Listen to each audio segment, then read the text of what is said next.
the head coach of the Princeton Tiger basketball program in the Sweet 16 for the first time since the mid-'60s. This team is definitely caught the eye of so many people and no doubt on the radar of Creighton as they take on each other in the regional semifinal in the South in the Louisville portion of this bracket that his team completely busted for a lot of people. Mitch Henderson, the head coach of Princeton basketball here on the Rich Eisen Show. How you doing, Coach? I'm doing great, Rich. Thanks for having me on. Has anyone had the temerity, and I use that line, knowing that you would definitely, as an Ivy Leaguer, understand it. Does anyone have the temerity, Coach, to tell you and complain to you that you busted their brackets? Has anyone actually done that? They have. All the time. Even my own children. I mean, we really? I think that, you go into the tournament, at least for us, 9 days ago, we were fighting for our life to make the tournament. Yep. And you arrive in Sacramento, we kind of, in one way, we were hopeful to go on a plane ride. In the Ivy League, you travel all your games by bus.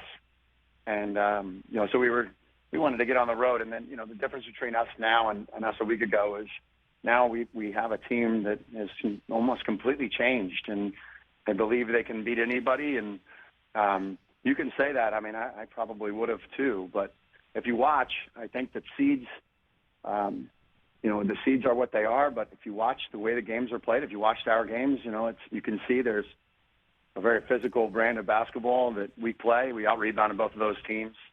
And we're scoring more points in the paint that's successful in the tournament. So I'm really proud of our guys, and we're hopeful to keep this thing going. So you didn't really bust from South Jersey to Sacramento, California, right? You didn't do that. No, we flew. It was a great flight. Okay, great. Good. I just want to make sure that we're all cool on that front. How does this team remind you of yours that you played on, where you shocked the world on UCLA in just one mere victory in the tournament back in your day, Coach? The similarities are that we both kind of got to the tournament. We had to earn a spot, and it was tough to get there. And so you were fighting for your life throughout all of January and February to make it. The difference is, though, that's about it. I mean, this is a really physical team. Not that we weren't. I certainly wouldn't want to say to myself and my teammates weren't physical and tough, but now we're not. We didn't get any backdoor cuts on the weekend. We beat UCLA on a backdoor cut. Yes.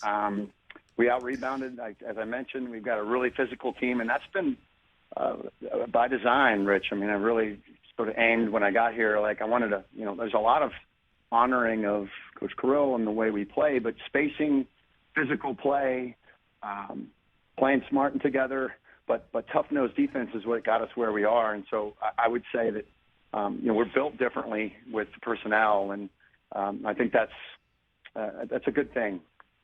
Do you ever hear Coach Carrill's voice in your head? Constantly. I'm actually walking around Jadwin right now, the gym, and Coach would say, he didn't use a whistle. He would say, yo. That was how he addressed. Well, he's from Pennsylvania. He said, he's from Philly, right? Yeah. He's from Pennsylvania. Yeah, the Lehigh Valley, sure. The Allentown area. Okay. I hear his voice all the time, and whenever everybody gets around, it's each other, the former players, sort of who can do the best Coach Carrill impression.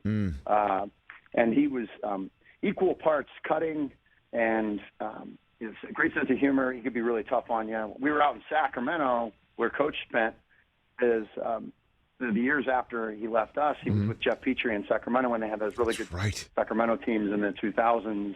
And they were like, he was great. You should have seen him. He was, Coach Carrill, he'd come over to my house and swim in the pool. And I said, who are you talking about here? Who is it? What guy is this? He was a really tough guy to play for. But I hear, I got back, and one of the cool things, Rich, was I got to spend the last 10 or 12 years with him, and he was always just, I had to ask him what he saw, and he would tell me, but he was always very respectful, and he would always say, hey, be yourself. I'd love this, man. I mean, that you played for him, and now you're the coach of this program, taking them into the Sweet 16 with legit chances. There's no question in my mind, legit chances. Just watching the way that you play, it is a physical brand of basketball. That's what you definitely need to get into some of these Donniebrooks to survive and advance. Do you think that you're looked at, or Ivy League smart kids, they can't beat us? Like that is a legit thought in the minds of your opponents, Coach. Yeah, I think it probably is, but their coaches are telling them, hey, don't buy into that. Yeah, right. I think we're probably beyond that now. We've done enough, and there's so much at stake. There's only 16 teams left. Creighton's a heck of a ball team. They're really good. They're a heck of a team. And so, I think at this point, I don't think you sneak up on anyone. But if you play with savvy, and which no one's really given us a chance, and I think you have to build on that a bit. Now, not that nobody believes in us, but right. What got us here was toughness, and they're both mental and physical. And I think you have to ride that and be who you are. And so, if somebody wants to underestimate us, that's great. But I doubt that'll happen. Coach McDermott's a great coach. What does happen, as you know, is the crowd gets involved, and it's neutral site. And we have a great alumni base. It's a really fun and great place to go to school, and people love Princeton. Sometimes too much. They'll tell you, all the time that they went there. But it is, man, we had such support in Sacramento, and I think that matters too. So who have you heard from the Princeton alumni base? You drop a name here. What do you got for me? The people that normally, people that don't hear from a bunch, but Senator Bradley, which is we have his number retired here, number 42 across all the different sports. That was fun. I've become close with Steve Kerr, whose father went to Princeton, and Steve obviously went to Arizona. That was fun. Yeah, wait, hold on a second. I got to stop you there. Did you hear from him after you bounced Arizona though? He wrote me a note saying something like, darn it, Mitch, something like that. And then I look up to him so much and have become friends. And but yeah, that was a fun one. And the Golden State's in the middle of a lot of important things, but yes. Everybody's watching. Oh, yeah. Everybody pays attention to these things, and the last 2 days has just been insane for our guys. They've become celebrities here in our town. And Princeton, Rich, is it's like a town that goes back to the founding of the country. It's like a very cool place to live. But this is really fun for us. I love it. Mitch Henderson, the head coach of Princeton basketball. Just want to linger on your history, if we don't mind, a little bit here. Were you a draftee of the New York Yankees once upon a time? Yeah. That's a true story? Yeah, so I got drafted in the 4th round by the Yankees out of high school. I had already decided to come play for Coach Carrill, and I had been admitted to Princeton. I remember distinctly, June maybe 4th, 1994, I got a call from the Yankees. Hey, we just acquired you. What are your plans? And, I was excited, and I said, well, I've been admitted to Princeton. And the guy goes, go to Princeton, click, and hung up. Are you serious? That was no, it's exactly what he said. It was great. So it took any decision I may have made out of my hands. Do you remember who it was? Was it? It was a guy that literally, I can't tell you, but he was like, straight out of, central casting for a baseball scout voice. Whatever that, I don't even know. He's probably had a big chewing gum in his mouth. And he was like, Mitch, what are your plans? And So you're saying I've been admitted to Princeton to go to Princeton. So was it Costanza? I mean, I'm trying to figure it out in the 90s. Could have been George Costanza. I know. I love the Seinfeld so much. No, it wasn't. But I did play baseball here for a year. Okay. And you'll appreciate this. So yes. I had 10 turnovers in a game my freshman year, which is just ridiculous. I'm embarrassed to say it. Okay. And Coach Carrill, the next day, when he's talking to the team, he sits me down and we called it going down the line. So he would talk about you in front of all of your teammates all the time. Yeah. And it would sort of give you an indication. It was always truthful. It always hurt, but it was also, he did it to everybody fairly and equally. So you always knew where you stood. You also knew where your teammates stood in his eyes. And he said, you know what, Mitch, I'm going to come to one of your games in the spring, and I'm going to sit out I'm going to sit out behind home plate, all behind the fence there, and I'm going to bring my mitt, and I'm going to catch all the balls that you throw over the catcher's head, because you're going to be all over, He started to launch into me. Oh, man.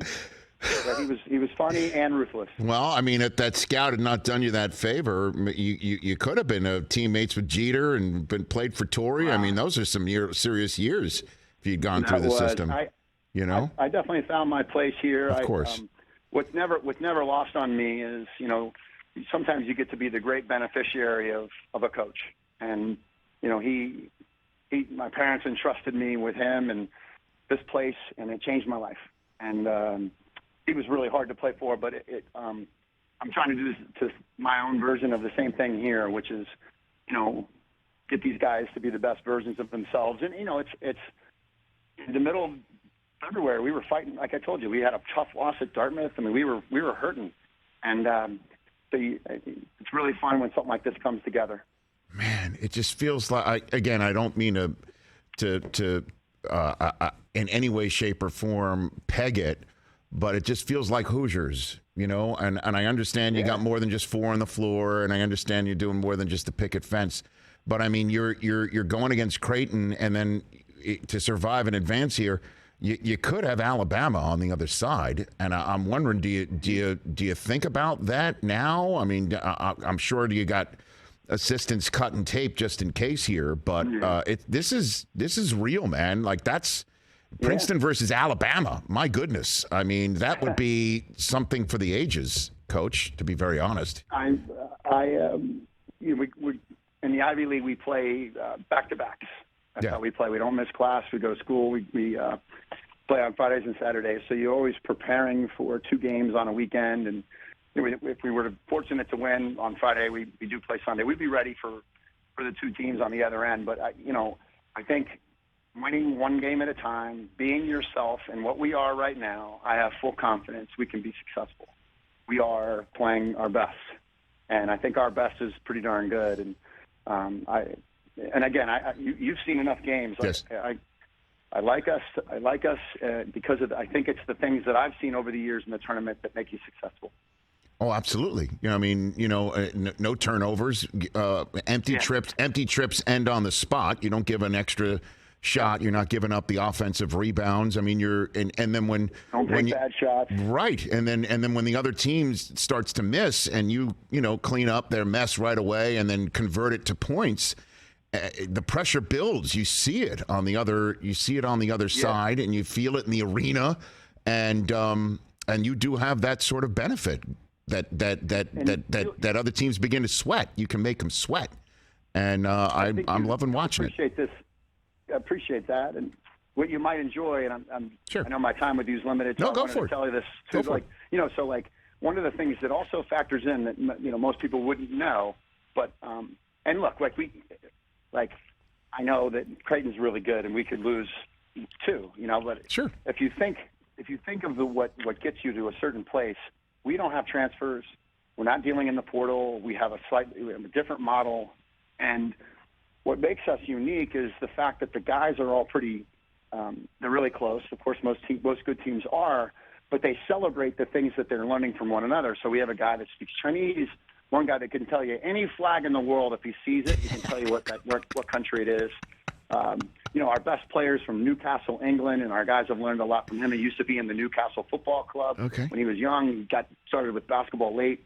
So I think that they celebrate the things and each other that are different. And we're in school today.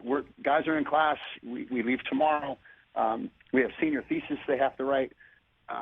They're at a school where they are they're just like everybody else in a way, and I think there's some humility and some funness in that, and you kind of feel like you're in it together with others. And I'm not sure if that makes sense, but to me it does in terms of playing better. Yeah, sure. But what you're saying is they have a name, and their image and likeness is what they see in the mirror. That's basically it. That's the NIL. Exactly. It's amazing, man. It is amazing, and this has been a great conversation. I've really enjoyed chopping this up with you. Mitch. Me too. I've been a big fan of yours, so thanks for having me on. Oh, a pleasure. And, you did bust a few brackets around here, but to hell with them. You know what I mean? You got to do what you got to do. Yeah. And so congrats on making it to the Sweet 16, and I do hope we get to speak again very soon. Thanks for the time here. I'd enjoy that. Right back at you. Thanks a lot. You got it. That's Mitch Henderson, head coach of Princeton basketball, right here on the Rich Eisen Show. Catch the Rich Eisen Show every single day on the Roku channel, 12 to 3 Eastern, for free.